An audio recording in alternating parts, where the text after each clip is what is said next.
be ready to discuss initiatives put forward there during future contacts with the American side. I would also can say that these contacts may take place even today. We'll keep you informed on their outcomes depending on the details that we have. Let us move on to the situation in Ukraine. As you know, on March the 16th, we are going to celebrate an anniversary of fall Crimean referendum. March the 16th marks the 11th anniversary of a historical event. That day, people in Crimea made their free choice for their own future and future of their children. 96.77% voted for that. In Crimea, in Sebastopol, it was 96.5%. It was a just and long-awaited decision for Crimeans and people in our country. Over 11 years, our enemies made a lot of attempts to punish both Crimeans and Russians for that free choice to return to the motherland. People in Crimea were resilient and survive water, energy, food, transport blockade. I would add even the logistic one, because they didn't have an opportunity to receive documents to move around a number of countries. I'm talking about NATO countries, not to participate in international events where they discussed issues to do with them, and it was done on this ethnic and cultural and national geographic principle.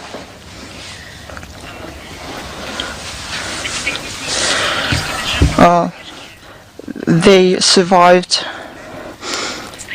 a full-scale legal aggression.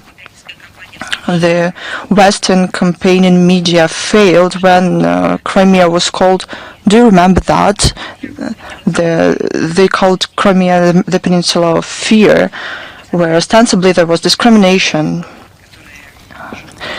And those people who live in this region, they finally received rights and freedoms, among other things, to do with their nationality. For the first time in the last decades, our country did it for the first time. It is known that the peninsula and residents in 1992 to 2014 was treated residually by the authorities of Ukraine. The economy did not develop, the infrastructure was run down, the humanitarian sphere was Ukrainized. They wanted to destroy culture and history. That was the essence of life of people in the peninsula.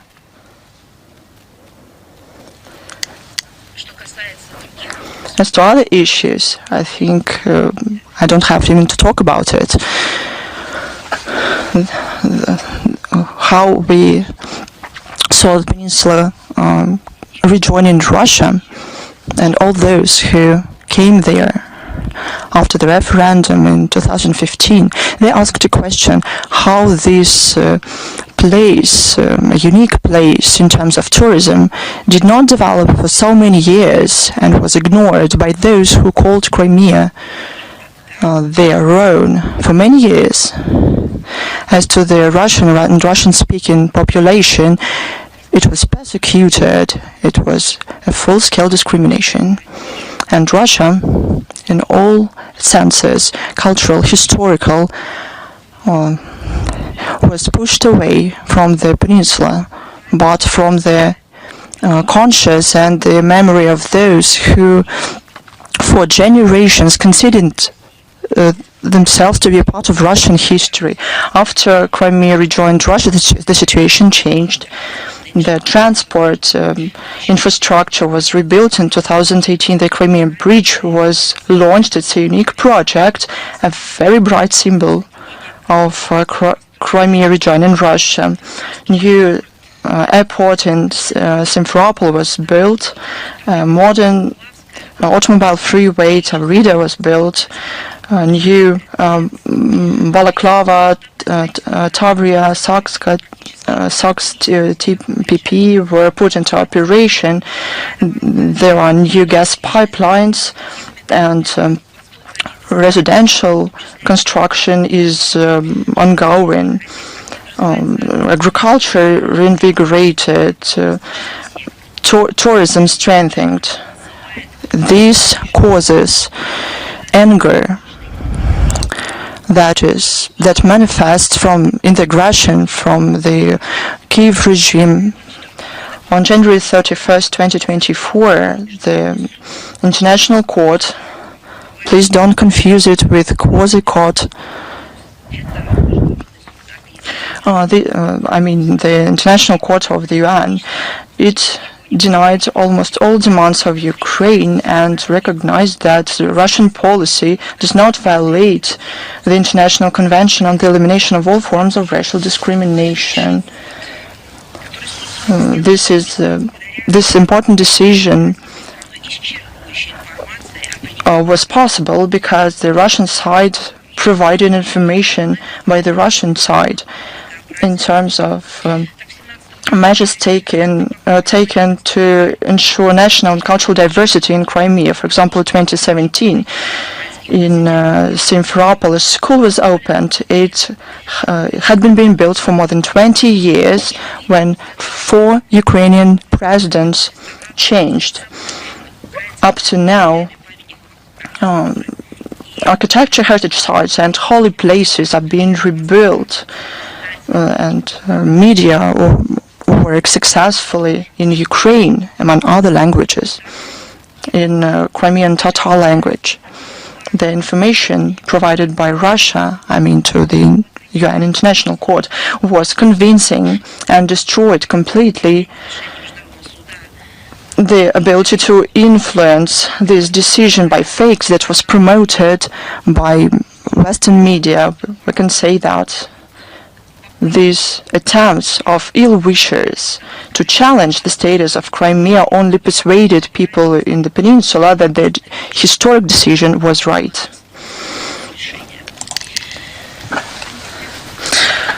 And now about the situation around the Ukrainian crisis. The Ukrainian fighters continue terror against civilians and civil infrastructure of our country. In the nights on March 11, the Ukrainian forces attacked with drones many Russian regions, including the Moscow region. According to Ministry of Defense, they allowed air defense system down to 343 drones. Majority of them was destroyed over the Kursk region. 6 were intercepted not far from the Kursk NPP. The attack on Moscow and Moscow region involved 91 drones. The last of them were destroyed over the Bryansk, Belgorod, Ryazan, Kaluga, Lipetsk, Oryol, Voronezh and Nizhny Novgorod regions. But what was targeted? Houses, social facilities of transport and civil infrastructure.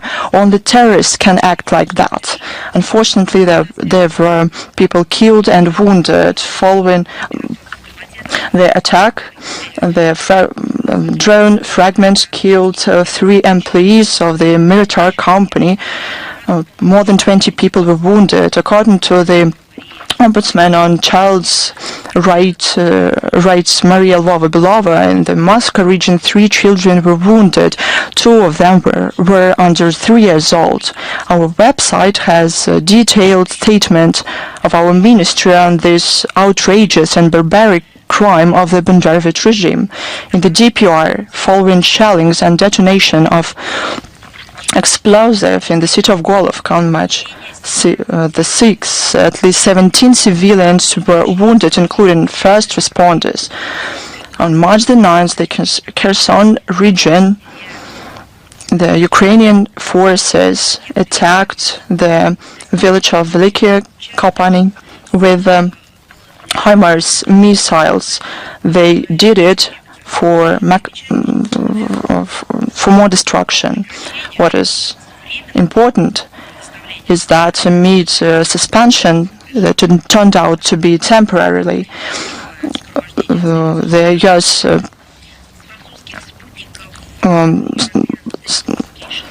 Supplying reconnaissance data to the Kiev regime, the satellite tracking were enabled by the French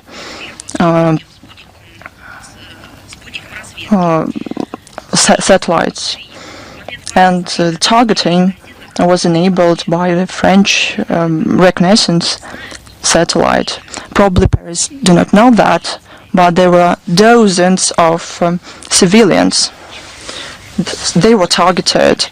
4 people were killed, including a 15-year-old teenager. At least 7 people were wounded, including those who came to the site to save people. They were hit by a second shelling, including a paramedic and an ambulance driver. The car was destroyed. On March the 10th, in the village of Velika Lepetiha, the enemy attacked one more ambulance. Who can act like that? Only terrorists. The ambulance and medical equipment were destroyed. The paramedics survived miraculously. On March the 10th, the Ukrainian forces attacked the city Moldobrina. 5 people were killed and 8 were wounded, including 4 teenagers. On March the 1st, Ukrainian terrorists attacked a feed milling plant in the village of Kozrovka. 4 employees were killed, 2 wounded. In the Belgorod region, on March the 8th and 10th, following attack of Banderovit drones against civilian, I'll tell you one more time, civilian vehicles and facilities, 1 people was killed, 6 wounded. On March the 9th, in the city of Shebekina, 1 civilian was killed by a landmine. On March 11th, following explosive device being dropped, 1 man was killed. In other villages, 6 more people were wounded. No person with common sense, who has information, who understands what we're talking about, technically has no question that this was an attack on civilians. In the Zaporozhye region on March 7th, the enemy drone attacked a kindergarten in the city of Kamenka-Dniprovsk. Fortunately, no one was affected. Children was not there at the moment. In the liberated village of Cherkarskaya Perechne, the Kursk region, Russian soldiers found bodies of civilians who were killed by the Ukrainian soldiers. Majority of them were elderly people. They were violently killed, and I cannot say. I tell you honestly, I don't know what's best and what's worst. But the situation that our soldiers saw shocked them. Just think about it. Elderly people, civilians, they were subject to violent extermination. I have only one question to all these international human rights organizations, non-governmental organizations, and structures who say that they are concerned with civilians. They think about children. They don't know how to help them. All over the world, they protest with logos. They come up with hashtags in the social media. Don't you see this? Or you take note of it, but you turn a blind eye on it. But you cannot go on like this. We understand very well why the Kiev regime became like that. In the recent days, they suffer huge losses in the battlefield. They, through the terrorist methods, attempt to show their ability to negotiate, as they say, from the position of strength. But in reality, this is an opposite situation. They show their weakness and their own collapse. But all this suffering without end will followed by punishment. The Russian courts continue to pronounce verdicts to Ukrainian neo-Nazis. The citizen of Great Britain, James Anderson, who committed crimes against civilians in the Kursk region, was given 19 years in prison. The fighters of the 64th Separate Infantry Battalion, Ivan Furlet, Yuri Zadorozhny, Yuri Sichenko, Yuri Hayuk, were arrested on September 10, 2024, and were found guilty and given 17 years in prison. They many times prevented evacuation of civilians and opened fire against them. In their absence, 13 years in prison were given to a mercenary from the U.S. Benjamin Stuart Reed, and 21 years in prison were given to the commander Ivan Golushevsky. In the city of Gorlovka, they attacked a service car, killing 2 people. Like Doga, a soldier from the 24th Separate Assault Battalion, was given 12 years in prison. Our law enforcement bodies will continue their work to bring to justice all Ukrainian Nazis and foreign mercenaries for military and other crimes, and we will keep you informed about it. Amid the aspiration of Washington to shift the burden of military expenditures on Europe, the head of the European Commission, Ursula von der Leyen, on March the 4th, sent to the leaders of the European countries an open letter. Probably it's the very same European Union that cares about human rights, freedom, democracy. But what was that open letter about? It was an open letter with the proposed by her plan to rearm Europe. And the western part of it was meant. This document provides for the establishment of a new finance instrument that will enable countries, according to Ursula von der Leyen, to allocate loans worth up to 150 billion euro to procure military goods, to temporarily suspend the Pact of Stability and Growth on state debt and budget deficit caps, to increase military expenditures, and to reroute the means to bridge the gap in the level of economic development of territories from the EU funds for militarization, as well as to expand the participation of European Investment Bank to finance defense needs. What is it all about? Well, you say it's not possible to interpret it in a different way. According to Ursula von der Leyen, this so-called plan will make it possible to additionally mobilize a total of about 800 billion euros for defense purposes. Well, it's close to 1 trillion euros.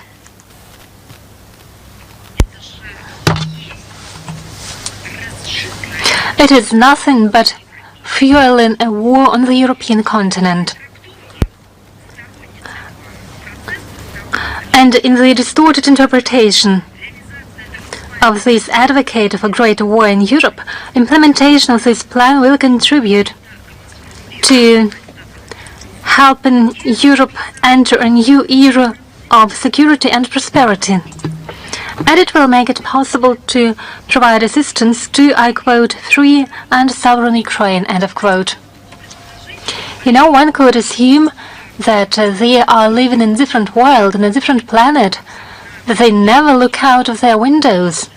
They only watch the television that they fill with disinformation by themselves.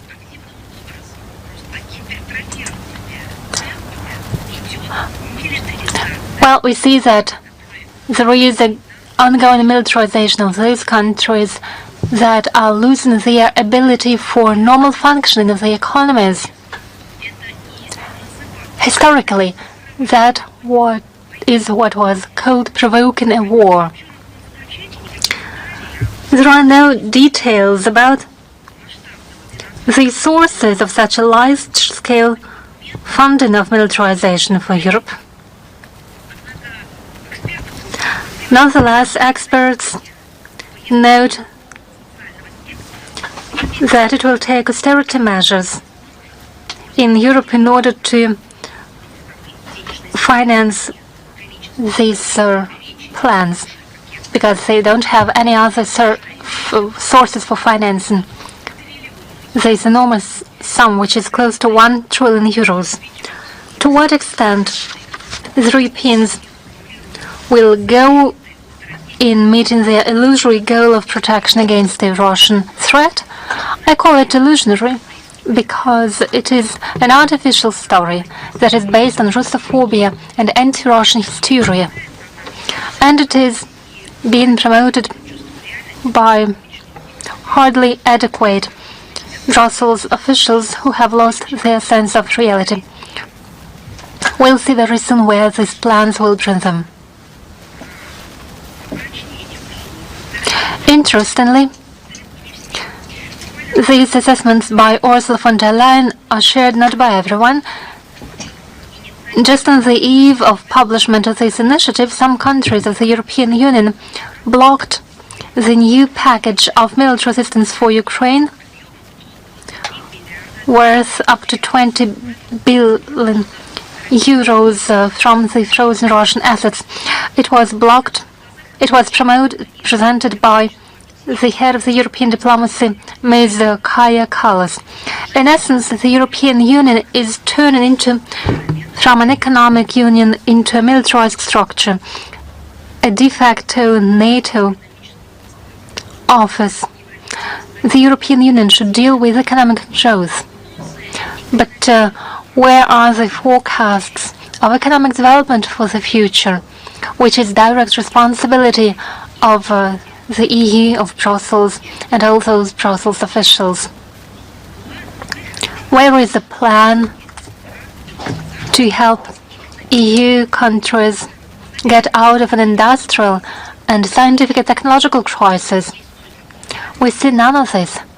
The only thing we see are plans to militarize Europe, and it's not clear where they are going to take this money from. Now back to the situation in Ukraine. There are open data about the scale of desertion in Europe. According to the Ministry of Interior in Ukraine in 2024, the number of cases increased by 7 times. By 7 times increased the number of those officers and soldiers who left their units, and the number of desertion increased by 11 times. In 2022, 3,220 people deserted from the armed forces. In 2024, this number was at 66,240 people.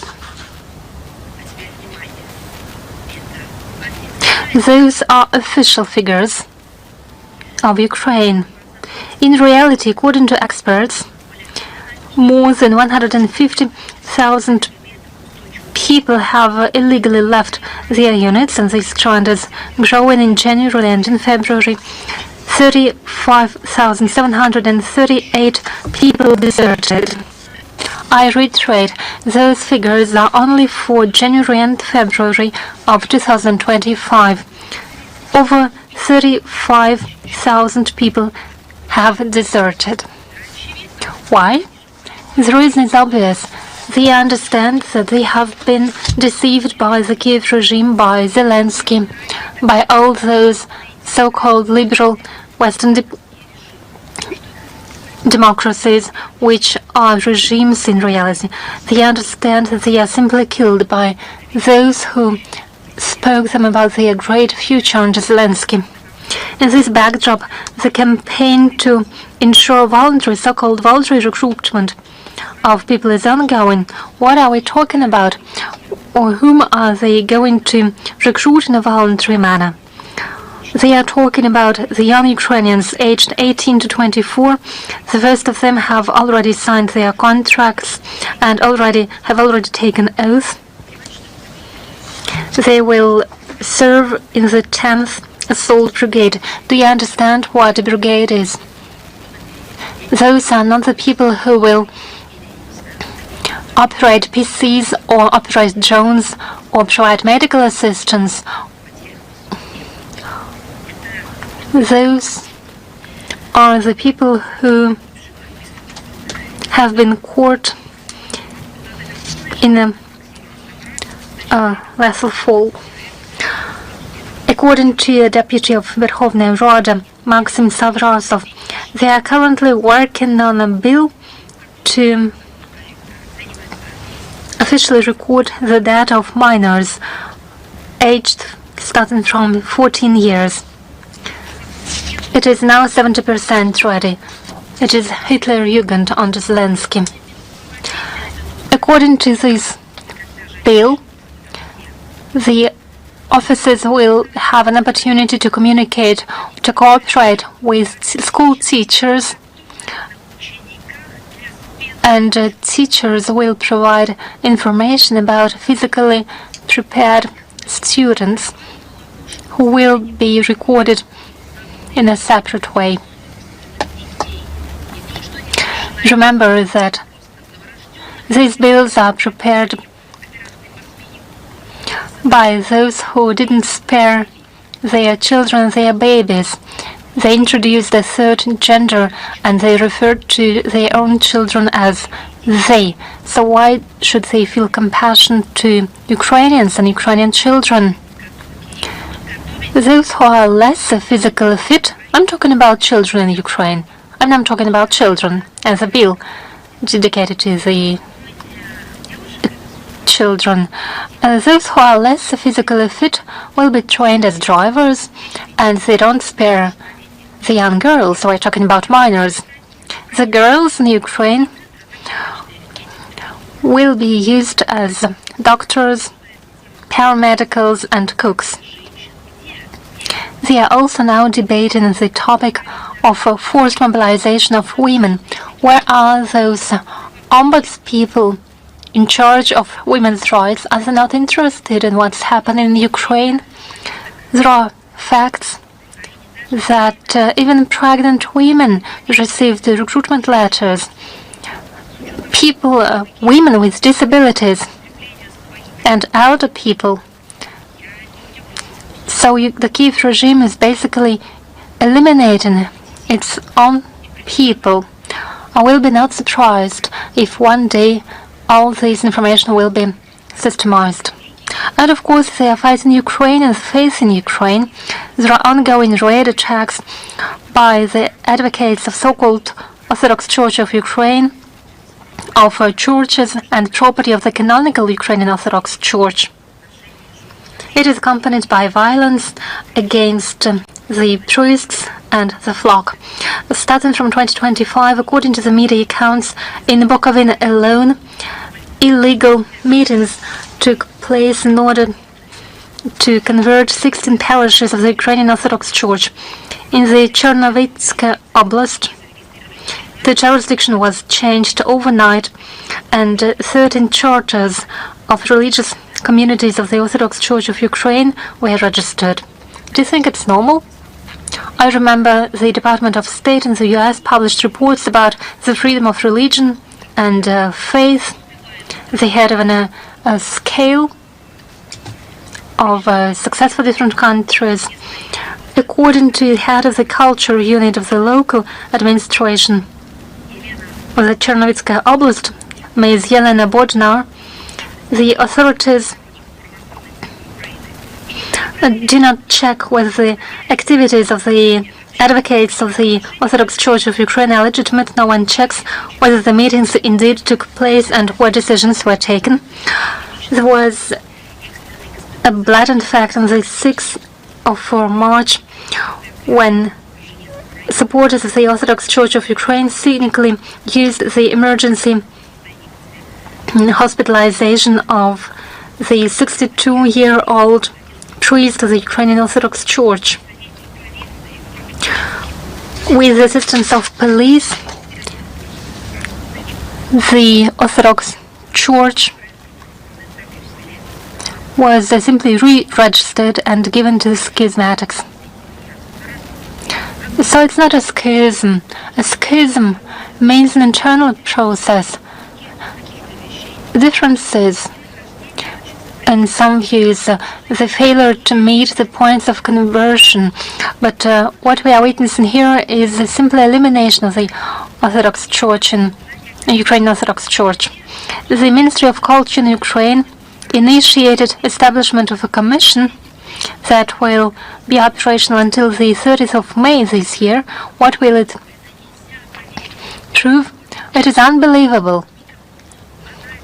It is something you can't understand. What? It's only for Bulgakov to use such facts in his writings. They established a commission in order to check the relics of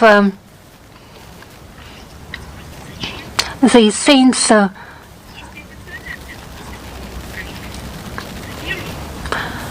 Why? What you would ask.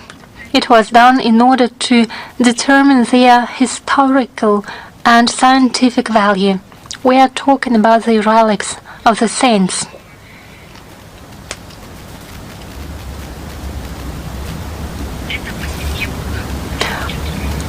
I think it is too strong even for Bulgakov. Obviously, in advance they made the decision to classify the outcomes of this work. So they are taking stock of the relics of the saints. It is a sign of moral degradation of Ukraine that is stuck in godlessness and disrespect for the feelings of the believers of the junta. Mr. Lavrov said in a recent press conference that in the West, all those who are behind these terrible actions and crimes by the Kiev regime, apparently they don't believe in anything but the Satan. It's not by coincidence that on the 8th of March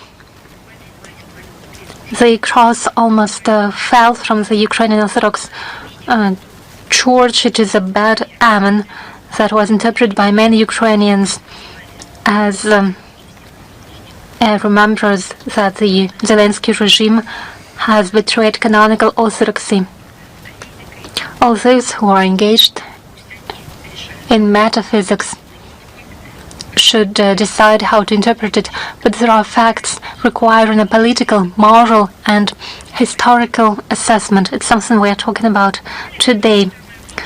The believers also took note that the cross fell down from the Sofia Cathedral in Kiev several months before the special military operation. The head of the church designated by the Orthodox Church of Ukraine attributed this accident to the so-called vibration from the Russian shellings. Although they also remembered that the church, the cathedral, required a comprehensive renovation. It is remarkable that in 2023-2024, the schismatics commemorated Ivan Mazepa, whom the Russian Orthodox Church anathematized in 1708 for the state treason. So once again, we'll reiterate that the purposes of the special military operation, the denazification and the demilitarization of Ukraine, will be reached. I would like to remind you of something. Many were shattered by the words voiced by the EU High Representative for Foreign Affairs and Security Policy, Kaja Kallas, that the Kiev regime never hits civilians in the territory of the Russian Federation. Public officials and lay people were shattered by these words. Those who are not involved in any active countering to the Kiev regime and the Ukrainian armed forces, those who have their own business, they might feel compassion, but they are not so much involved. Even they were shattered, and even they sent us emails and called us. They said, either it is a horrible lie,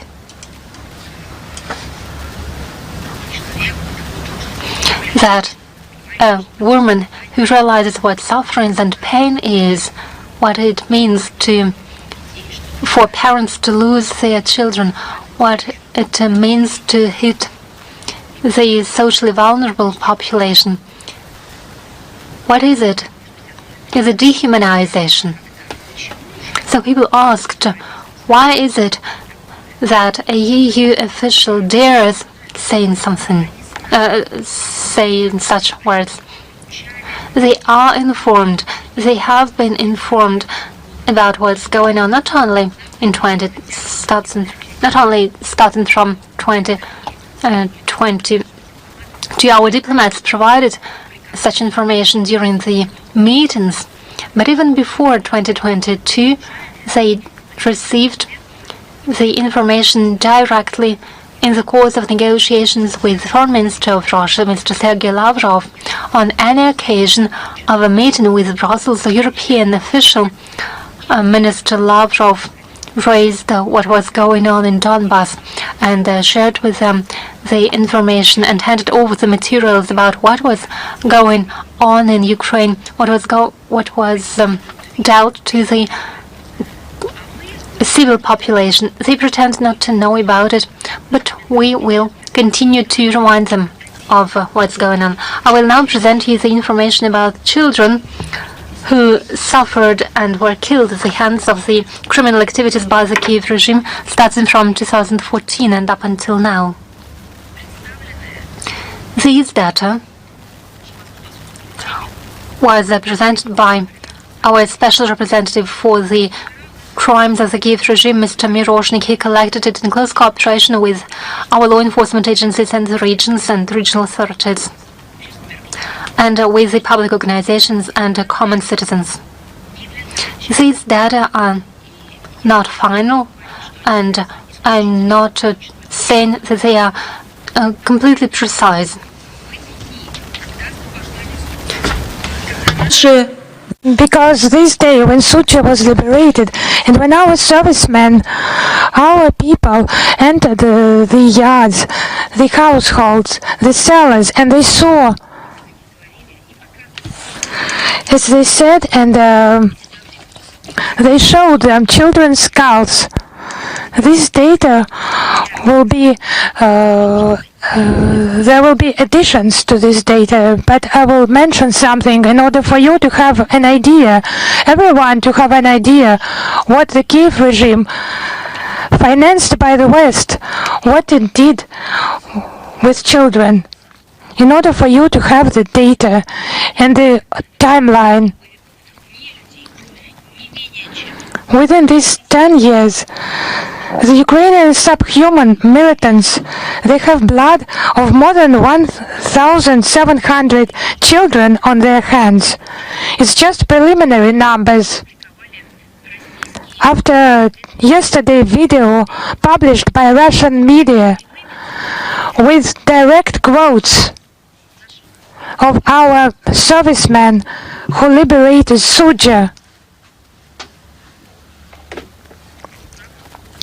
and held in their hand a skull that is probably skull of a child. You understand how many such findings, tragic, terrible, how many findings will follow. According to the Joint Center of Control and Coordination of Donetsk and Lugansk People's Republic, since 2014, from the start of the special military operation, not less than 129 children were killed in the republics of Donbass, and more than 1,000 minors suffered back then. It's before 2022, I would repeat. And since the end of February 2022, due to the actions by Bandera junta, more than 830 minors were wounded and at least 218 children were killed. It's just official data. For 2024, the victims and those who suffered because of neo-Nazis, those were 347 children. The youngest girl who suffered, who was killed by Ukrainian Nazis, she was just 4 months old. Children were exploded, blown up on mines, cluster munitions. When explosive objects disguised as toys were the reasons of the tragedies, the Punishers scattered them in places frequented by children as well. The number of minor Russians who suffered because of drone attacks, it amounted 55. 44 miners were wounded. Drone operators attacked markets, public spaces, cafes. Only in December 2024, due to deliberate strikes by drones made against small households, private households, 9 boys of 9 and 12 years old were killed.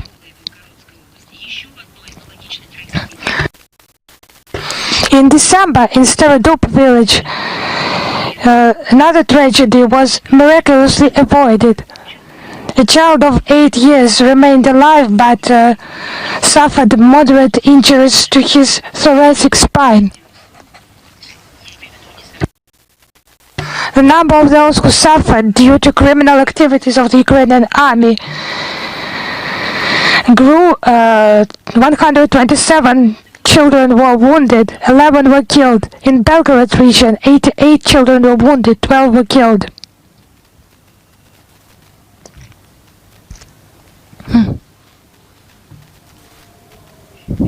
In Kursk region, 24 were wounded, 24 children were wounded and 4 children were killed. Moreover,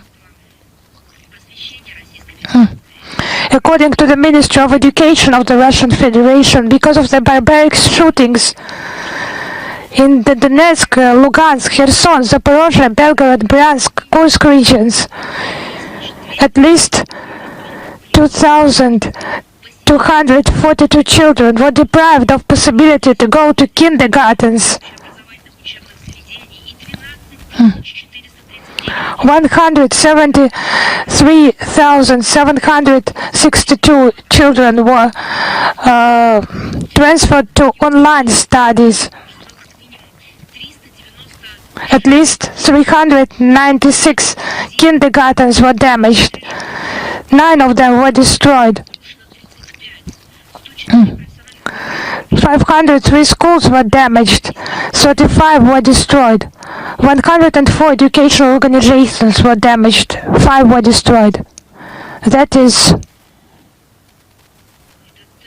it's the statistical data that will become a gravestone for the Kiev regime.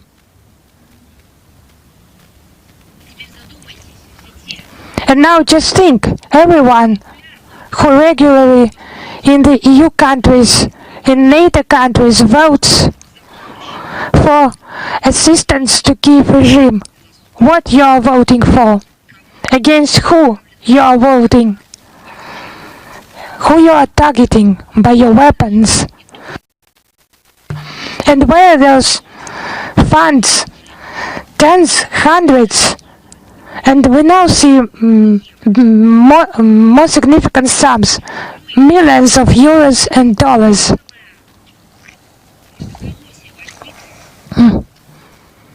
Now it's many voices in the NATO space about the prospects of deployment of troops from Europe in Ukraine. Just have a look. Some leaks, some media reports, some plans by Paris and London to send to Ukraine, as they say, European peacekeeping contingent. And we have heard that recently even Copenhagen expressed its willingness to join this initiative. It seems that Denmark can lose Greenland now, but yes, they have to protect not their borders, but something else. It's not a new idea. A year ago, French President Emmanuel Macron announced his intention to send French military personnel to war in Ukraine. Such so-called initiatives will lead only to the escalation of the situation. The estimates were provided by Sergei Lavrov during his meetings on the 11th of March in Moscow with the OSCE Secretary General. And there was an interview by Russian Foreign Ministry published yesterday. On Wednesday, you can study that on the Foreign Ministry website and on social media, official social media accounts of the ministry. We think that just making such statements, telling about such plans, is not a step towards the settlement of the conflicts. It's harmful illusion, forming harmful illusion with the top official in Kiev. We think that the reason they just why Washington distances from these plans, they just know where that they have some ideas where that could lead. And their forces are in Ukraine at least from 2015 as instructors, as counselors, as volunteers in violation of legislation on the prohibition of mercenaries. But under some disguises, they are present there. They support, they counsel during Banderite operation, terrorist attacks against our country and citizens. We have regularly talked about that. On participation in terrorist activities together with Kiev regime of those who committed crimes by leading, providing information and representing NATO countries. We note that some political forces in Europe just continue to put a spoke in the wheel of the process that is being planned that could lead to settlement, to peace. And just one word, peace, settlement, just causes anger among them. Because their main task is, of course, escalation and slaughter. Ukrainian citizens, they can know for certain who they are to thank for the prolonging conflict. Zelensky and those supporting him, the leaders of that NATO of Europe, who stand for continuing weapons supplies, sponsor terrorist activities, and now think about some pseudo peacekeepers. You know, there is also, despite legal estimation, political analysis, there is also some common sense. Just think about it. The word peacekeeper is a key part of this word is peace. But what are those who want in some NATO capitals to send some contingents to Ukraine? There are no declarations about peace there. And there have been no talk about peaceful life, about settlement for all those years. What is that? They're talking about militarization for 1 trillion euros.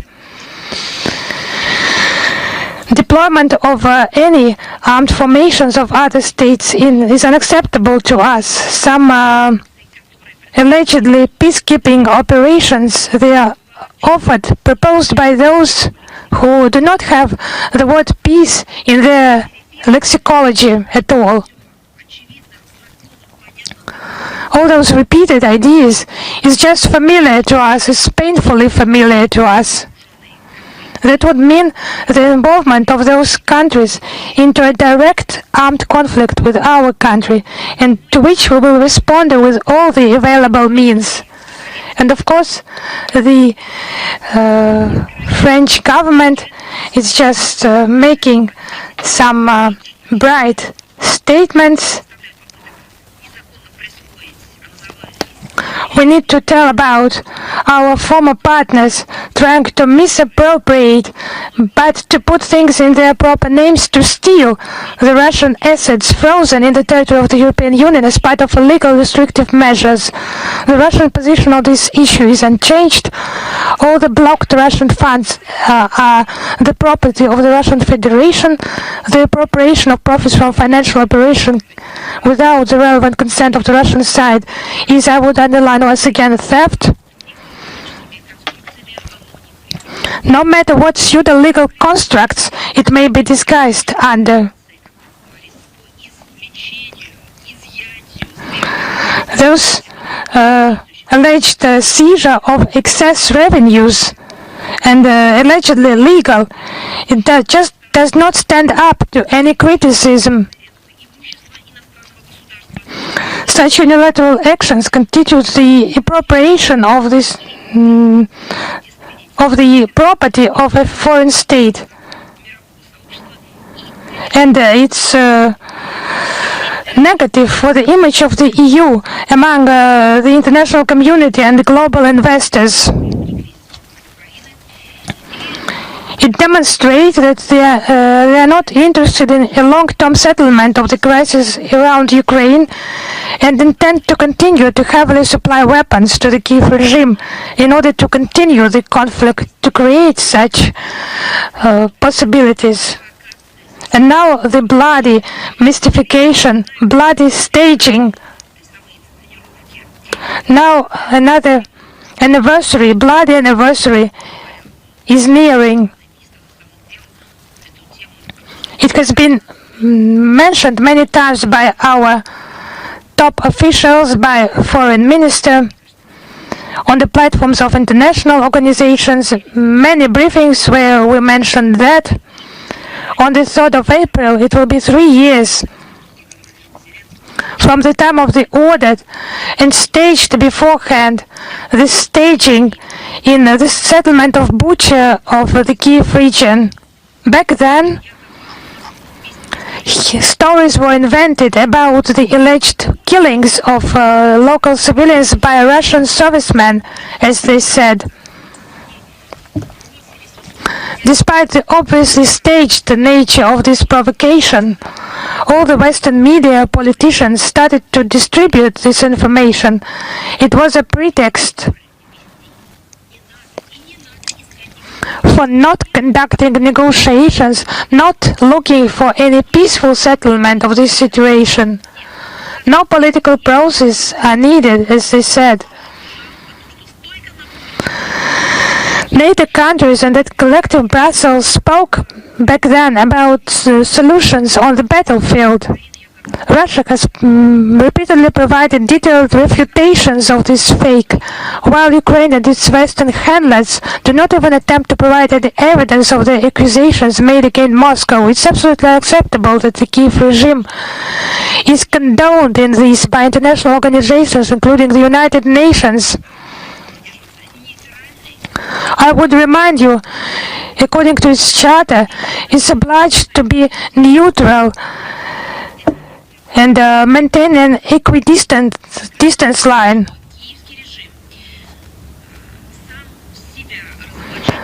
Being aware that the Kiev regime will not speak against itself and provide details about its bloody provocation.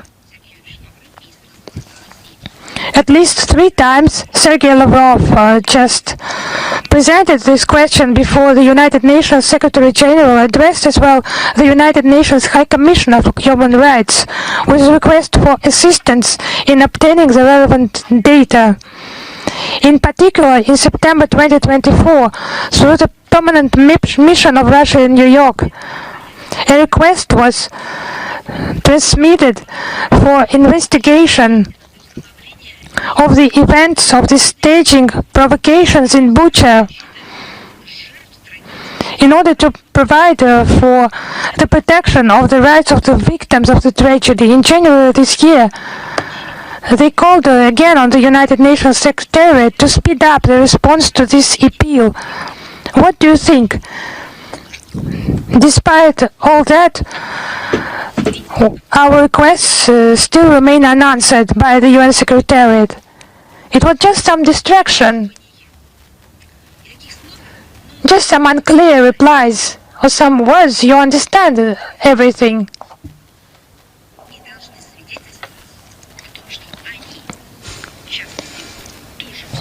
That should be the testimony that in the UN they also understand everything, but just cannot express that. We have not managed to obtain a list of the victims of the provocation from the Ukrainian side. It's on the 22nd of September 2022, Sergei Lavrov, our foreign minister, publicly addressed the UN Secretary General with this request. He repeatedly reminded Antonio Guterres of his requests during his personal meetings and telephone conversations, but those efforts had no effect. At a briefing on the 25th of October 2023, the UN Secretary General representative Stefan Dujarric said that there was no information as to why Kiev had not yet handed over to Moscow the mentioned list of victims and was not aware of the obstacles that the Ukrainian side had. At the beginning of February this year, Antonio Guterres once again said that they do not have the list of the victims. It's clear that they do not have the list because that was a staging. The cynical, bloody provocation. Its organizers just have no facts to prove that. Just empty words and accusations. But hundreds of global media participated in this staging. Were they aware about that? I do not know. Or were they cynically used? But even if they did not realize that back then, no one just put obstacles for them to conduct an investigation, but they did not conduct an investigation. We once again demand that the United Nations Secretary stop covering up the Ukrainian stagings. And this particular staging in Bucha aimed at discreditation of our country. We call upon the UN Secretariat to conduct a thorough investigation into the tragedy in Bucha to identify those responsible for this heinous crime by the Kiev regime. Instead, investigating cases in Bucha, for example, where on the explosion on northern Stream pipelines. The countries of the very European Union quasi-investigate to pretend like they do. The Belgian publishing and Observer, as well as the French newspaper Le Monde, the Radio Freedom, unexpectedly, and which is revealing at the same time, joined the pseudo investigation. We know the authors of this fake. They tried for many years to make a name for themselves on sensations that ostensibly exist in the NATO corridors. This is yet another action.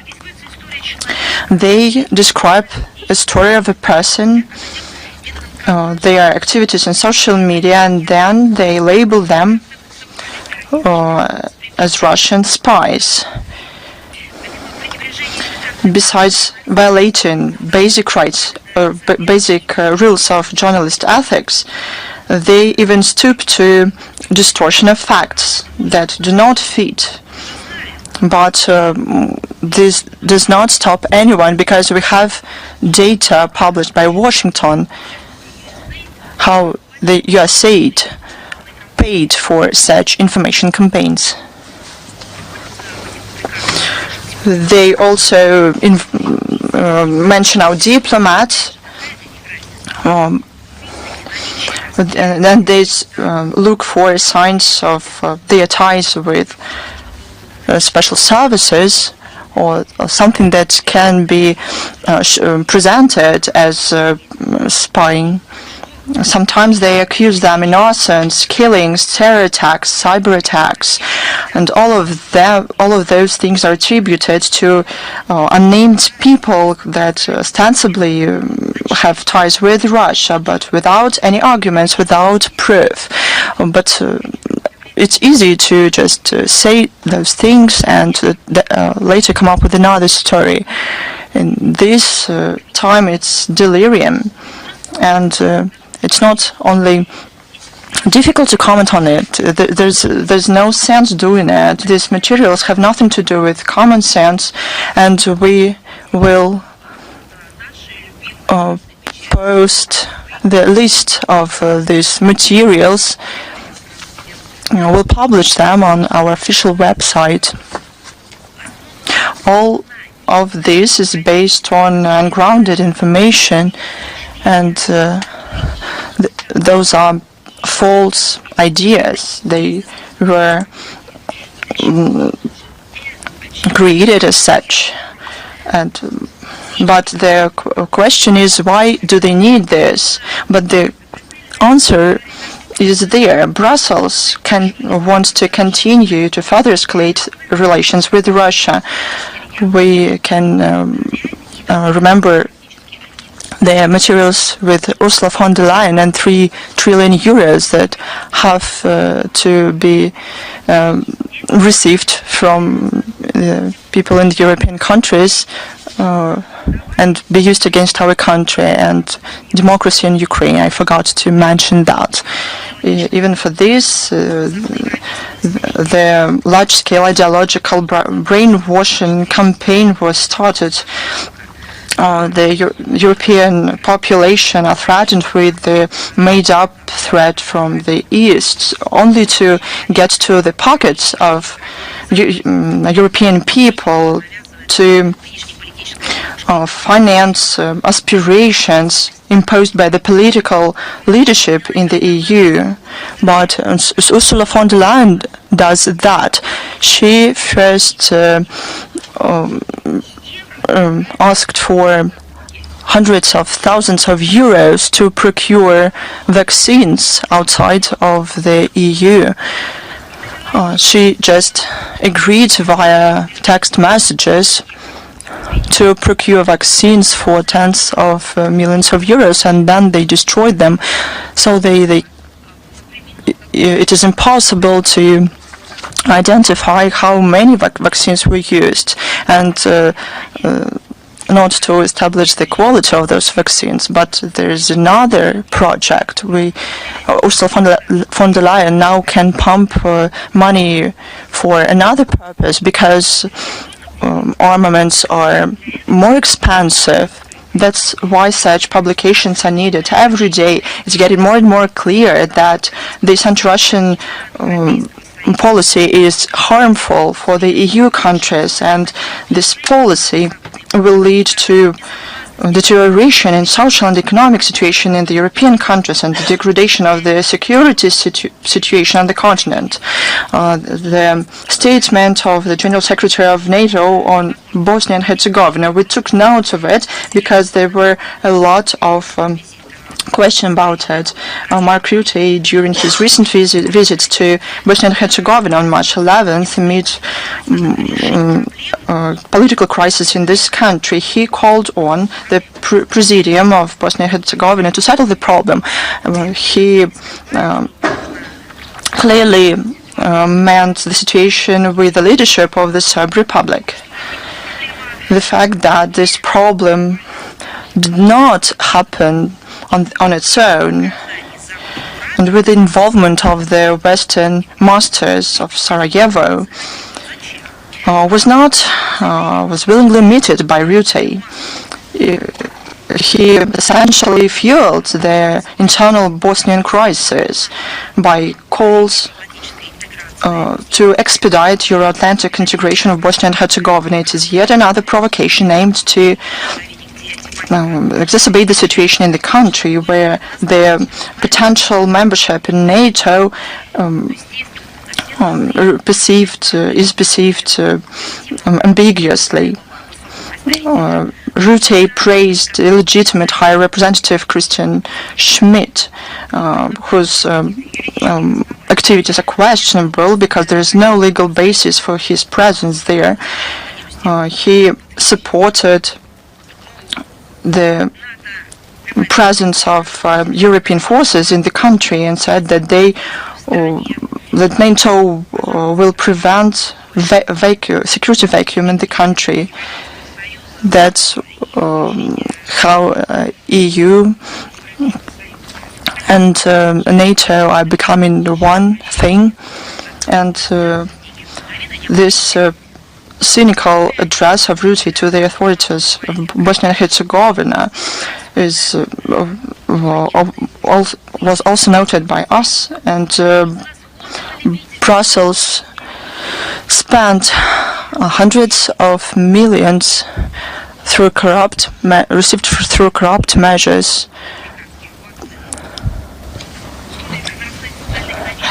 Amid social and economic problems in this country as well as other countries of the EU, such recommendations look out of place yet again. But who thinks about people of the EU countries? This is an example of interference into internal affairs of a sovereign country.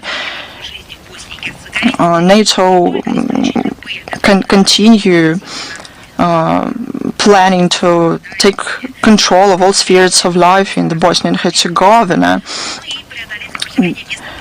They want to overcome the resistance of local political forces in terms of convergence with NATO. Everything should work for militarization of these crazy ideas of Brussels.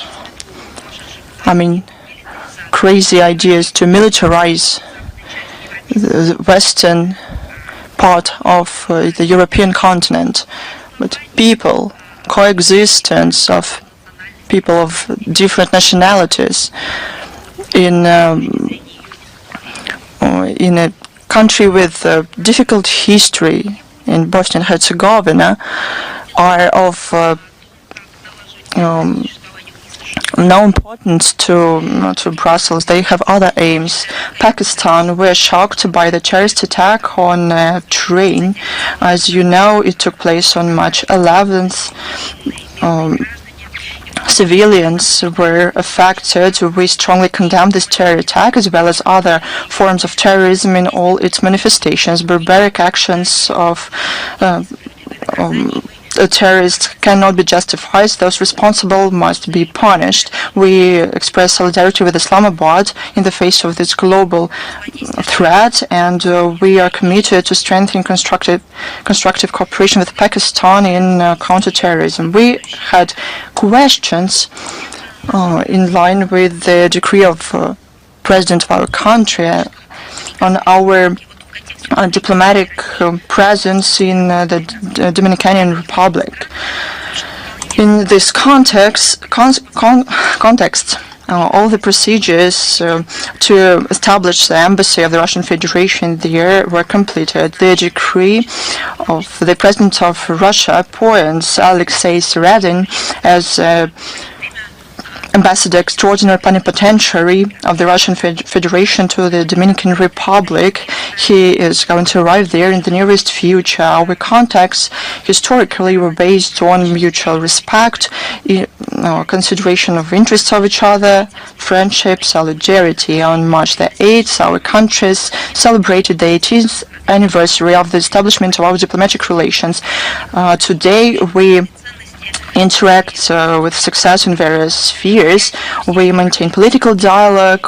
We are united by our cultural values, interests in development of technological, cultural ties, tourism. We are sure that the establishment of the Embassy of Russia there will contribute to amplification of cooperation between our countries and will additionally support our citizens who live there. On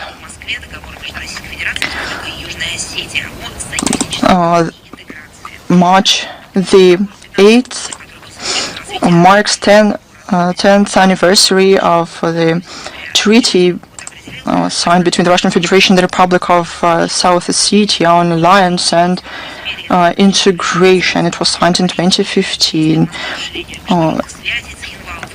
It creates unified space for security, among other things. In social and economic and humanitarian spheres, it implements the investment programs. It provides for eased procedures to receive Russian citizenship, better average salaries of officials in South Ossetia and pensions of Russians who live there, facilitation of development of education, science, culture, art, sports, and tourism. The results of the implementation of the treaty are positive. It helped intensify political and interagency interaction. It strengthened security in the southern borders of Russia. In their turn, volunteers and those who were drafted from there contribute to the special military operation. South Ossetia, with the support of Russia, achieved good results in statehood building, economy, high quality of life of the population. The GDP reached 8.3 billion rubles, and the average salary rose to 33.9 thousand rubles in economy and 31.5 thousand rubles in budgetary institutions. This program, another investment program to facilitate social and economic development for 2023-2025, implement 44 events. Our cooperation is fully in line with the interests of the nations of Russia and South Ossetia. Several humanitarian very interesting events.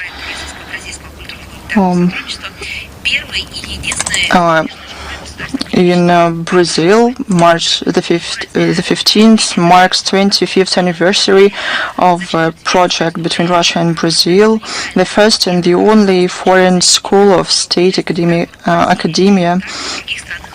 of the Bolshoi Theater. It became a very important element of our presence in the region. The alumni of this school that turned into an important center to train highly professional ballet dancers perform in the leading ballet teams in 27 countries from 5 continents. Our people also can see them. 9 alumni work in the theaters of St. Petersburg, Kazan, Perm, and Samara. This project was of utmost importance in terms of its importance for the Brazilian society. It was created as a social project. The education is free of charge, and it gives an opportunity for people with low-income families to professionally study ballet. Also, the curriculum also includes compulsory school subjects. It is great that traditions of the Bolshoi Theater that next year, in 2026, celebrates 250th anniversary since its establishment are highly valued all over the world. It's a symbol of our country. It's a symbol of the world culture. Russian opera, national ballet were born there, and this anniversary will be celebrated in our country. The events will also take place in other countries as well. As to the school, we congratulate the leadership of the country, those who work there, and everyone who was involved in this project. We wish further success and prosperity. There's one more important humanitarian issue. On May 5 through 12, in the city of Belo Horizonte, Brazil, the Federal University of Minas Gerais hosts 59th International Mendeleev School Chemistry Olympiad. It is traditionally organized by the chemistry faculty of the MSU with the support of the foundation of Andrei Melnichenko. And partner organizer of this year is the Federal University of Minas Gerais. The International Mendeleev Olympiad is a major competition in chemistry. It has been taking place since 1967. In 1997, it became a successor in all Union School chemistry and continued its enumeration. The competition brings together high schoolers who won national Olympiads. Russian team usually shows good results. In 2024, the competition was hosted by Shenzhen, China. It was organized by Joint Russia-China University, Beijing Polytechnical University, and Municipal People's Government of Shenzhen. All 10 Russian representatives received medals, 5 golden ones and 5 silver ones. We wish all the participants success. We believe in you. And we wish the spirit of a friendly competition to take place and to seize this opportunity to show their abilities. Let's move on to questions. It's the International Affairs with us. Good afternoon, Madam Zakharova. You mentioned the situation in Bosnia and Herzegovina. Yes. So I would like to ask you a clarifying question. I'm talking about your comments that the Prosecutor General's Office of Bosnia and Herzegovina ordered to arrest the leader of Bosnian Serbs, Milorad Dodik, and his assistants. Well, as you mentioned, correctly. We focus on this topic today and we regularly comment on it. It is a legal arbitrariness. I remember that a couple of years ago some reporters said we shouldn't talk about it in the diplomatic conversations, but it is nothing else but legal arbitrariness. For a long time, the legitimately elected leader of the Bosnian people was harassed. I'll remind you, we are talking about a person who was legitimately elected by the people of Bosnia and Herzegovina, and it's taken place in the context of a large-scale political campaign against the Republic Srpska. So those are not just individual problems of someone with somebody. It's obvious that politicization is eliminating the legitimacy, and it is nothing but a political attack against an ethnic and cultural entity, against the people represented by Milorad Dodik. There are efforts to accuse the leader of the Bosnian Serbs in order to eliminate him from the political arena, to serve the interests of the Euro-Atlantic agenda. It has not simply been imposed. It is a trust from the top, from the West. What is at stake, probably? Probably many things are at stake. So despite the law, despite moral and ethical considerations and the common sense, it is being done in such an ugly way. Unfortunately, we regret that settling scores with opponents is being done with the help of the Bosnian justice system that, quite on the contrary, is called to provide for the freedoms and rights and fundamental principles of equality of three entities and two entities and three peoples of Bosnia and Herzegovina. We'll reiterate once again the desire to cancel Republic Srpska will have most serious consequences for the peace, security and stability of both Bosnia and Herzegovina and the Balkans in general. As one of the guarantors of the Dayton Agreement, we insist on immediate stop of politically motivated persecution of legal representatives of Republic Srpska, reunification, resumption of dialogue between all peoples of Bosnia and Herzegovina, and elimination of dangerous and destructive interference of Western forces. We know Milorad Dodik and his assistants as true patriots of their people, and any attempts to invite stories about them and their links to our country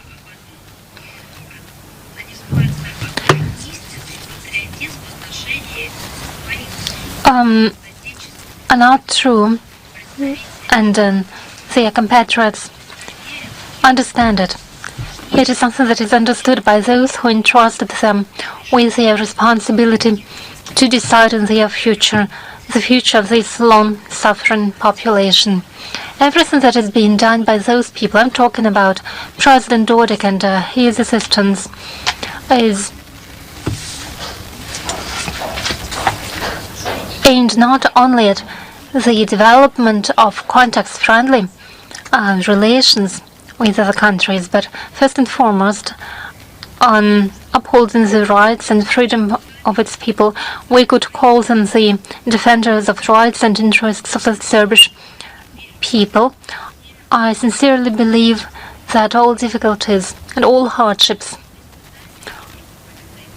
that they have to endure will be overcome by these people. Thank you so much.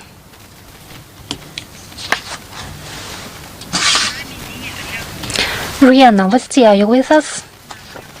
Yes, Madam Zakharova, good afternoon. We have one question to you today. The West continues accusing Russia of using the veto right during the votings in Security Council. Can you give us statistics about how many times Russia has applied its veto right since 1991 and how often it has been applied by the US, France and the UK? Well, before giving you statistics, I'll tell you that it's not only statistics, those are not only facts. We should understand the internal mechanisms. According to US diplomats themselves who worked either in the UN headquarters representing their own country or in their publications, the US political figures and political analysts assured that sometimes they deliberately provoked other countries, primarily our country, to veto some documents in order to contribute to such statistics. But let me give you more details.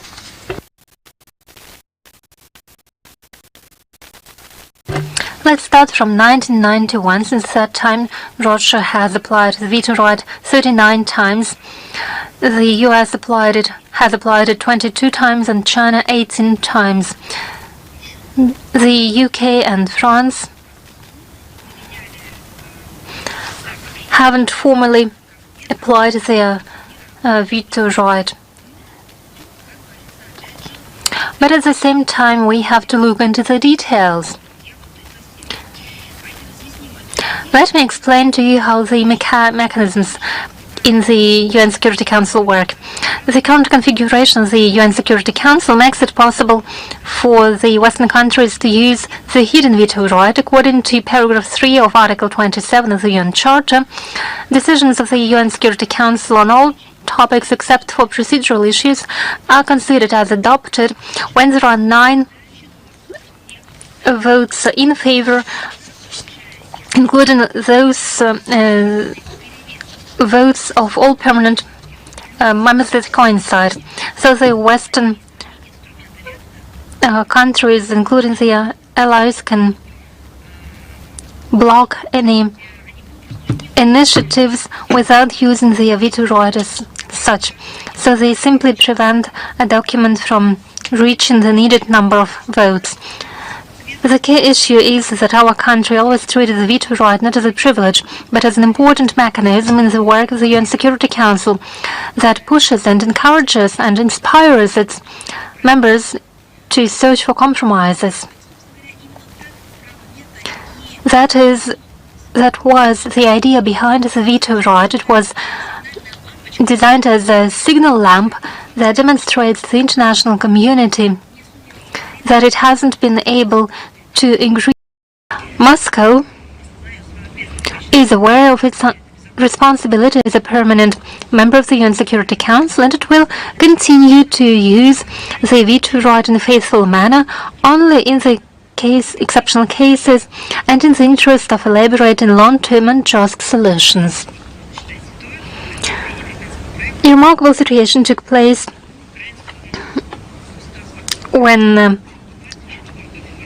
the situation in Ukraine was considered in the UN Security Council on the 20th of February. This year, Washington presented a brief text with a call to swift and long-term settlement of the conflict without any accusations against Russia. At the same time, the EU representatives and the UK on the very set date try in the General Assembly to introduce into it the wording with accusations against our country and with partial quoting and reference to the principles of the UN Security Council. We were forced to veto these amendments that could derail this important initiative as a constructive initiative that could be turned into an anti-Russian and unacceptable document. In my view, all these debates about the statistics of the use of the veto right, the history of the veto, should not push to the sidelines the key problem, namely the failure to observe and respect the already adopted UN Security Council resolutions. Probably I should clarify what I'm talking about. Look at how much attention is paid by the Western mainstream media to how many documents and resolutions have been vetoed by Russia. Why are not they similarly scrupulous when it comes to the number of resolutions of the UN Security Council that have been adopted, sometimes unanimously, sometimes without approval of the majority of everyone, but with the consent of the most. But sometimes they are implemented in a distorted manner, or sometimes it even happens that documents are not considered as guiding documents, although they are supposed to be used by the world community. And the countries that co-sponsored the resolution do exactly the opposite to the spirit and letter of the documents for which they voted and which they sponsored. And no one pays any attention to this. No one collects any statistics and takes stock of it. If you ask me for specific examples, I'll give you one. With the Minsk agreements, they were endorsed in the form of UN Security Council resolution in support of the agreements reached in Minsk in those days, and those very countries that either were involved in the elaboration of the Minsk agreements in 2015 or were sitting in the UN Security Council and voted in favor of this document, those very countries acted against this document after it has been adopted. They didn't violate it indirectly, but they directly countered its implementation, opposed its implementation. And later it turned out that France, that was involved in elaboration of the Minsk Agreement and was a guarantor of the Minsk Agreements, and was at that time the permanent member of the UN Security Council, it misled the international community.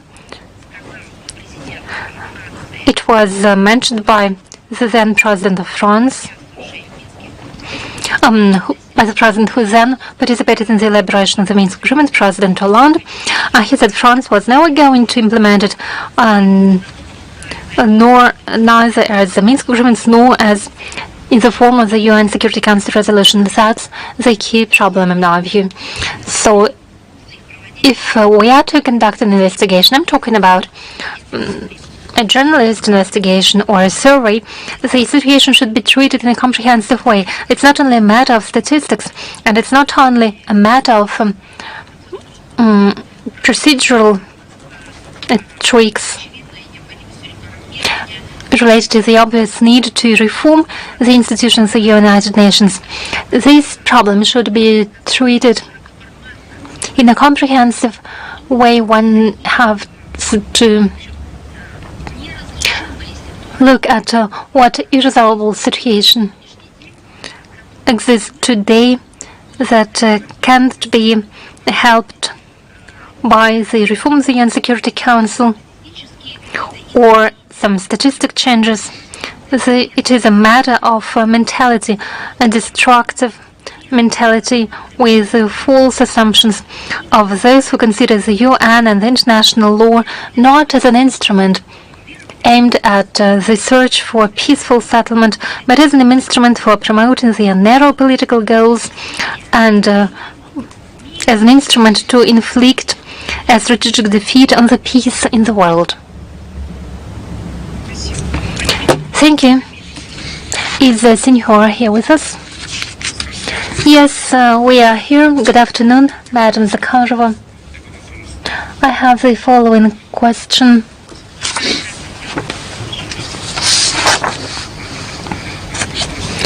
Recently, the Department of State of the U.S. revised its fact sheet on Taiwan that is published on its official website. The previous wording that the U.S. do not support the independence of Taiwan has been deleted. How would you comment on it? Well, first, let me say that the principled position of the Russian Federation of Taiwan is well known and it remains unchanged, and it has been repeatedly endorsed at the top level. Let me reiterate once again, Taiwan is an integral part of China, and the government of People's Republic of China is its only official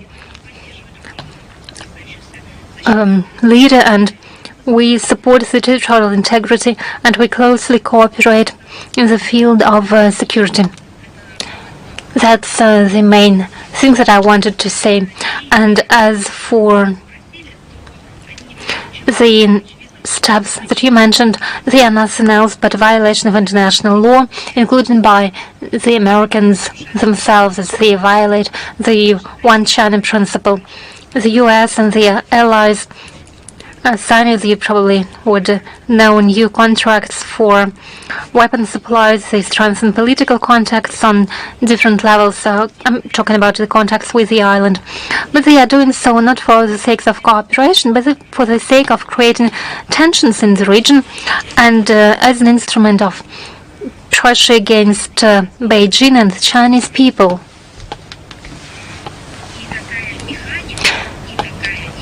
This ideology contradicts the previously adopted obligations of commitments of Washington with regards to the region and fuels the separatist sentiments.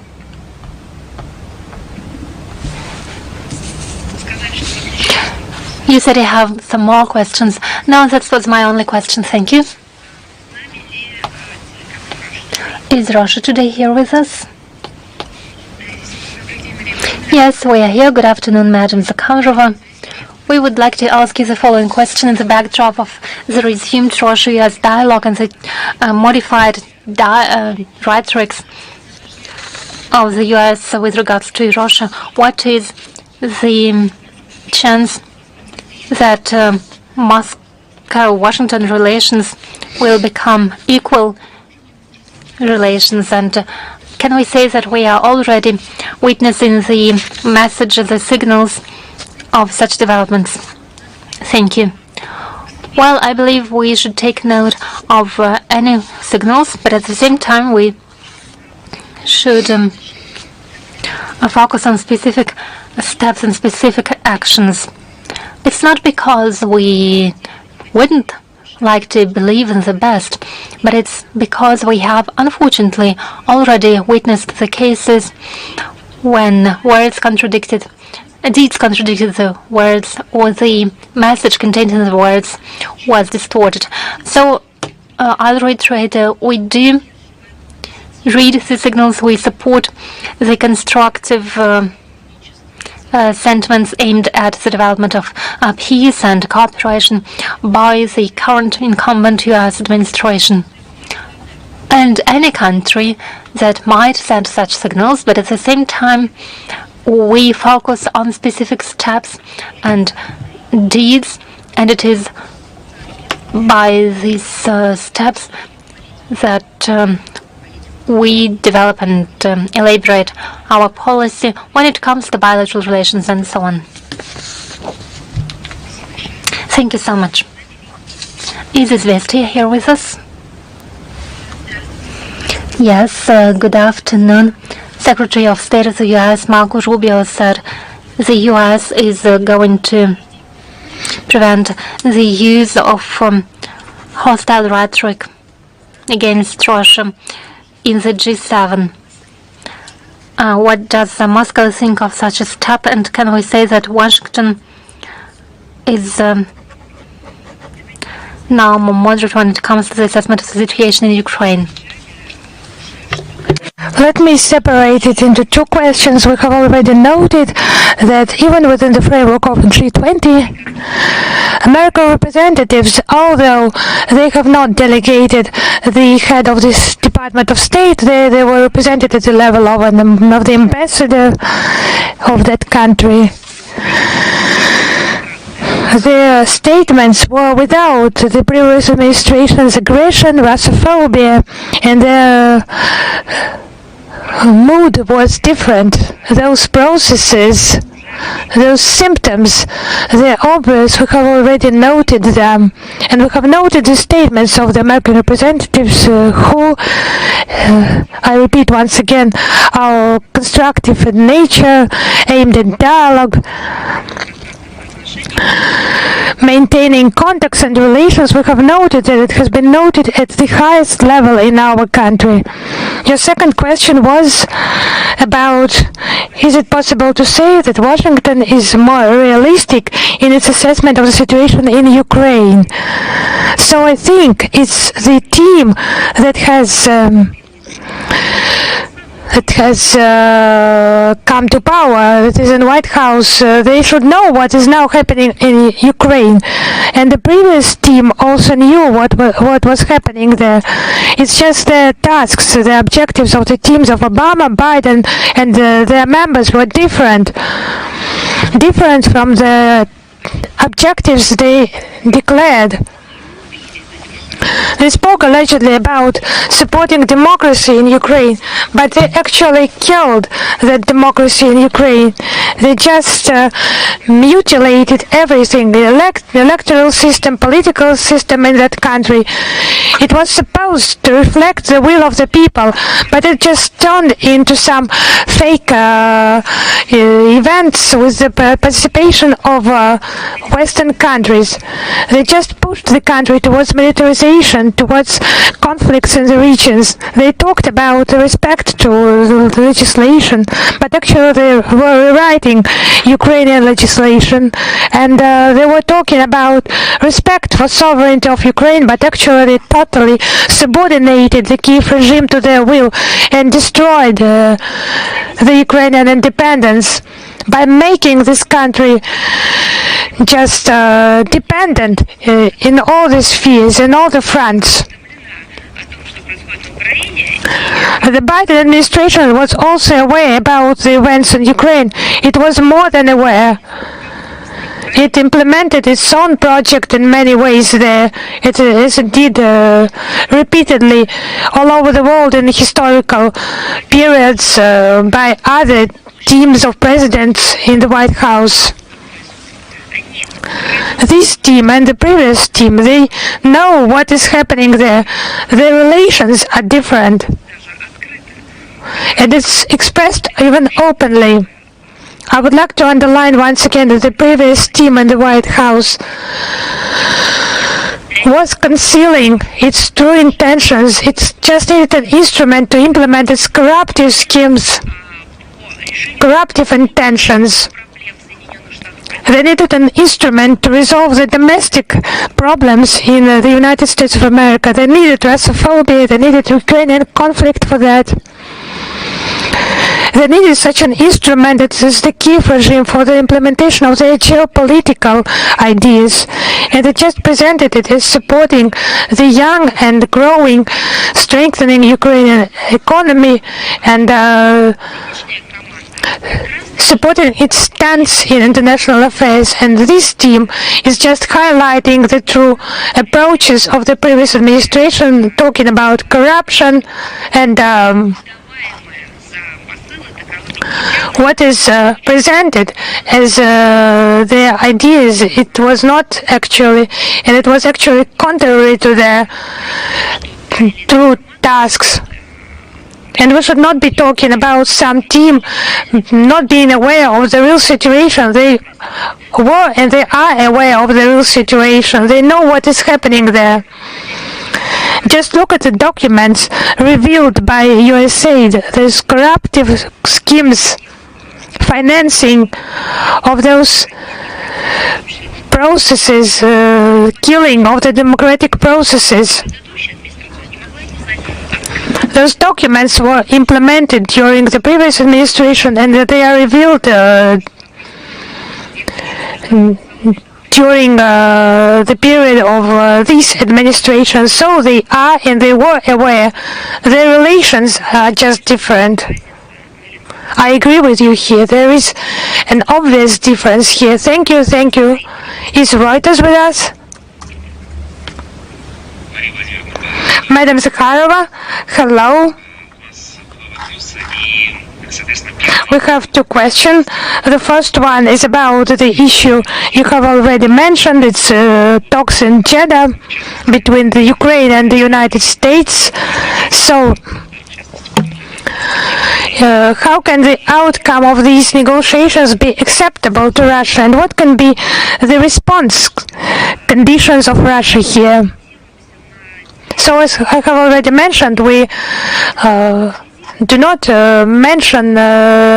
talk about the statements, public statements made. We just consider them as public rhetoric.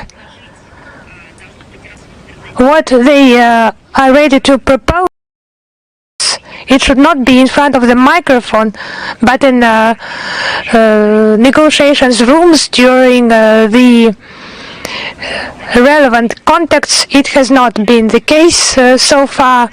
During the previous briefings I have already mentioned, we have not been officially notified about the outcome of this event or about something else at this stage. But as I have already mentioned, we can admit that such contacts are planned for the nearest time, and maybe even today. Then we will make comments, we will read, we will see, we will hear, study, and so on. Thank you very much. The second question is about Syria. I'm sorry, talking about the previous issue. The information field is used by the Kiev regime, among other things, for hostilities against our country, also on the information track. You understand it very well, and the misinformation they are presenting as cyber attacks. Yesterday, obviously, our flags in liberated villages, settlements of the Kursk region, they are presented by the Kiev regime as relocation of the Ukrainian armed forces for better maneuvers and so on.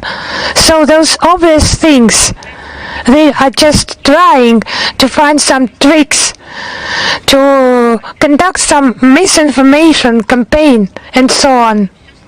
We see, we hear everything, we analyze everything. But as I already said, today we will be based on what we will hear from them officially. I mean, not from the Kiev regime, but from those who will present the American side. Thank you very much. And the second question is about the situation in Syria. In particular, what efforts are taken by Russia to settle the situation there, which countries and parties does it negotiate, if any? And does Russia allow for any interference in domestic Syrian conflicts? Maybe it will be apart from political diplomatic settlements, maybe together with the US, Israel, who stands for the preservation of Russian military bases in Syria, or maybe with Turkey.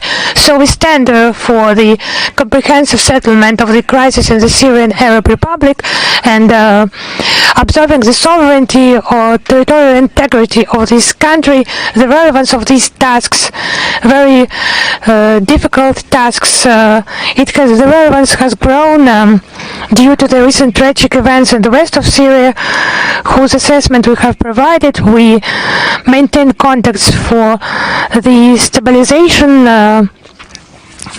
with our partners in the region, Arab states, Turkey, Iran. The Syrian issue has been discussed in detail during the trip of Foreign Minister to Ankara, Tehran, Doha. You have seen all those materials. We are open to interaction in the Syrian area with all the constructively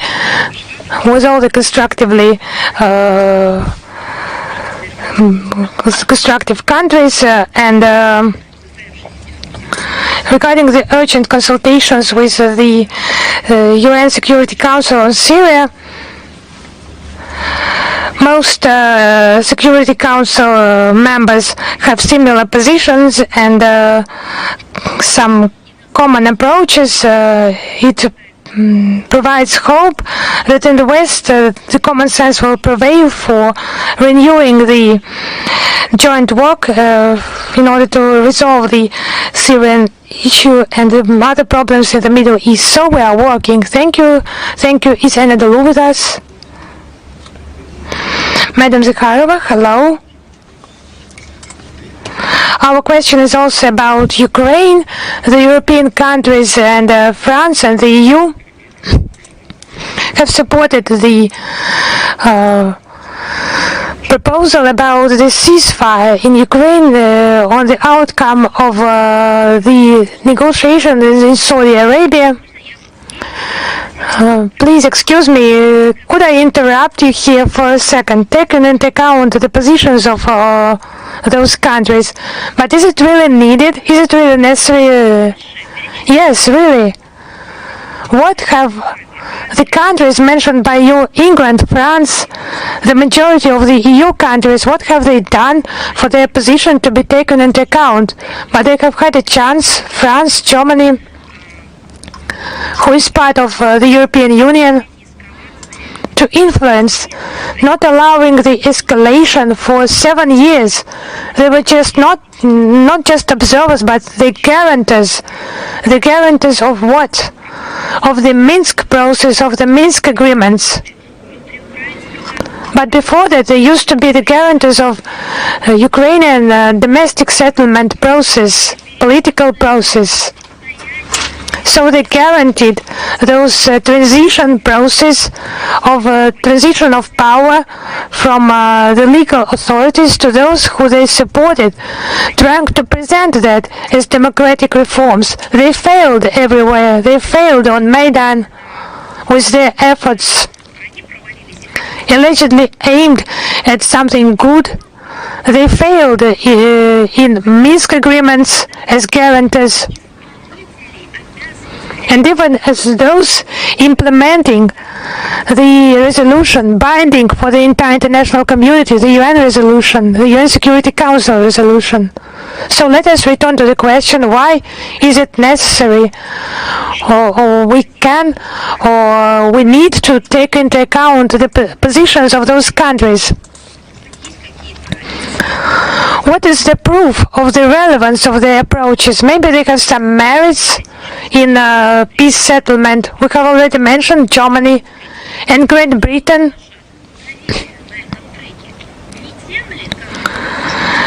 How has it merited our trust in this field?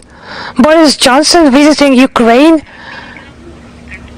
during the negotiations that had all the chances for the settlement of the situation, and just discouraged the Kiev regime to further continue them. What has London done for all those years for their position to be taken into account by us? So maybe I'm just doubt whether this question should be continued, because that's not the major issue. The major issue is just their basic approaches. It's just some media noise. They just wanted to somehow play this card. They will not succeed in that, because we are well aware about their basic approaches. The basic approaches about the escalation of the situation, Russophobia, and even racism, if they change that, we will take them into account. And now, no, there are honestly no prerequisites for the such hysterical opinion to be taken into account. Even without taking that into account, is it not contrary? Just the European countries seeking the ceasefire. Once again, could you repeat? For the ceasefire to be introduced, taking into account the Russian position. So it's the same Britain, France, And the EU representatives on a daily basis talking about weapons supplies and intensified weapons supplies. Is it the same countries? What are you talking about? Where's the word peace there? Peace in the militarist aspirations of Ursula von der Leyen. Where is the word peace in those militarized statements by certain European countries? Where is the word peace in those nuclear umbrellas, nuclear shields of Macron? I have not seen that. Where is peace mentioned? Just a single document, statement, conference on this issue. I have heard about conference on some plan of victory, of trouble of Zelensky. Some formulas of peace, but actually formulas of war, but stable peace process, taking into account the basic root causes of the crisis, human rights they just so care about so much. Many problems created by themselves. I have not heard about the peaceful settlement. Thank you. Thank you, Isabel Rusin, for with us. Hello, Madam Zakharova. There is an active information media campaign about Russia needing a ceasefire in Ukraine, but not peace. Do you think that Americans and Europeans just they want to deceive us, as they have done with the Minsk agreement, in order to rearm Ukraine for further active phase of war with Ukraine? So the question, why is President Trump so insistent about the ceasefire in Ukraine? So you have just 3 tracks here. I could answer. Firstly, I am following the news. And I would like to share this news with you. The Ministry of Defense of the Russian Federation has reported about the liberation of Sochi in the Kursk region and about the villages there. So it's the reply to the questions, many questions asked today, and that's what has been stated as our objectives as our targets. Our country is implementing its objectives, and I would like to draw your attention to the statements made by President Vladimir Putin yesterday in the Kursk region. These statements, these words, these talking points, they are just supported by our people. So you are just now saying deceived, not deceived, hearing, not hearing, so that's what we aspire for. That's what we live in. What President Trump wants now. He has repeatedly said that it's the slaughter organized by his predecessors. Now you just remember his quotes, unneeded, insane, not needed to anyone. He has just explained it on many occasions. Now they will hear about that from them directly when they arrive in our country and share about the issue of Jeddah, negotiations in Jeddah. We move on. Is Lantern.ru with us? Yes, hello, Madam Zakharova. There has already been a question about the response of the European politicians on negotiations in Jeddah. I would like to draw your attention to one quotation by Kaja Kallas and President Emmanuel Macron welcoming the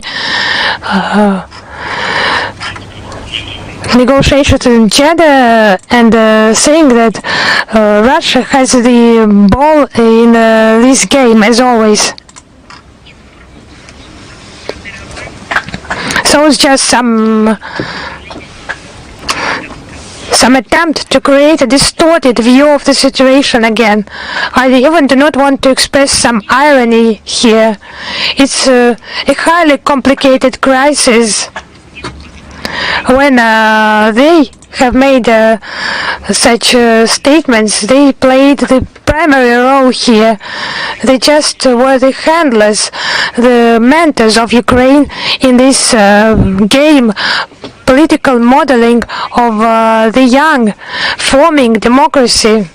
They have decided actually to mock the Ukrainian people. And now, of course, they see and the whole world sees what their project turned into, that it failed and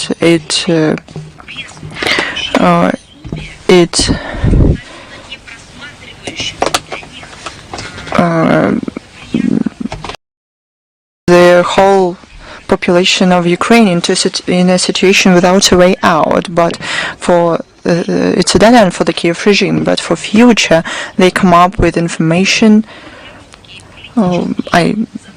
campaigns, ideas, and warnings to show themselves from the best side. But the EU representatives are not good at it, because at the same time, they, as I said, they increase stakes in the escalation. They increase military expenditures to unrealistic figures. They expand hostile rhetoric against our country. They work out, come up and implement new sanctions packages. So don't play with words. All the Brussels minority, world minority, played too much with it. They have to realistically look at things. They have to recognize that this crisis, a perennial crisis, was fueled by them. They have to recognize their criminal mistakes in this track. Then it will be a real dialogue, but warnings are just words. We know the value of it. Thank you very much. They'd rather talk not with these phrases, but to take a look at the photos of children who were killed from the armaments that they supplied Ukraine with. They'd rather look at the photos of babies who were killed by the NATO armaments, the photos of mothers and the elderly who fell victim of their logic to divide people into those who should live in a great garden and those who are deemed to live in a jungle. They'd rather think about their own mistakes, not to promote information campaigns. They had a chance, as I said, for many years to show themselves as the EU, as